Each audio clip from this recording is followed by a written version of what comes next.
హైదరాబాద్ బంజారాహిల్స్ లోని ఒక హాస్పిటల్లో పెట్టుబడుల పేరుతో భారీ మోసం వెలుగు చూసింది. ఒక ఆసుపత్రి మాజీ ఎండీ వేణుగోపాల్ కుంకుతలపై ఫిర్యాదులు వెల్లువెత్తాయి. ఆసుపత్రి నిర్మాణం పేరుతో 100 కోట్లు వసూలు చేసినట్టుగా ఆరోపణలొచ్చాయి.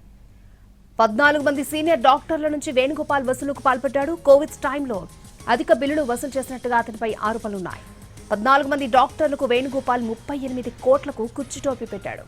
మోసపోయామని గ్రహించిన 14 మంది డాక్టర్లు వేణుగోపాల్ పై ఫిర్యాదు చేశారు. దీంతో హైదరాబాద్ సిసిఎస్ లో వేణుగోపాల్ అతని సోదరుడిపై ఫిర్యాదు నమోదైంది.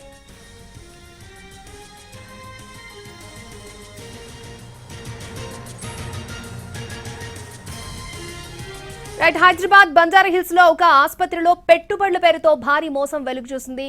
పూర్తి డీటెయిల్స్ మా crime input editor Ramesh Vaitla మనకు అందిస్తారు. Ramesh Vaitla,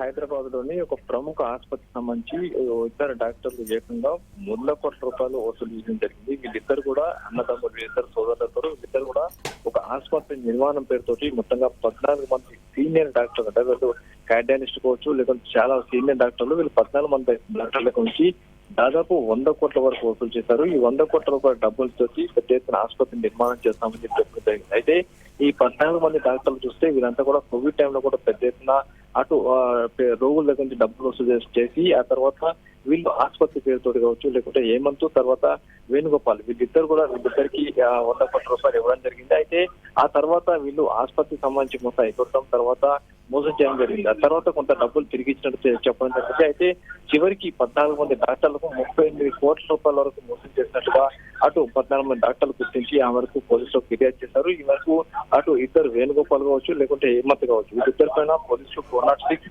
409, 477A, 120B section కింద కేసు నమోదు చేశారు, విచారణ చేస్తున్నారు. అయితే వీళ్ళిద్దరు కూడా గత కొంతకాలం నుంచి కూడా పెద్ద మొత్తంలో ఆసుపత్రి నుంచి వచ్చిన ఆదాయం మొత్తంగా రియలిస్ట్ కావచ్చు, లేకపోతే మిగతా దానికి వల్లించారు, సొంత ఆస్తులు అప్పాయించని చెప్పి కూడా ఇటు 14 మంది సీనియర్ డాక్టర్లు ఫిర్యాదు చేస్తారు. అయితే ఫిర్యాదు పైన విచారణ కొనసాగుతుందని చెప్పి అధికారులు చెప్తున్నారు. ఓకే రమేష్.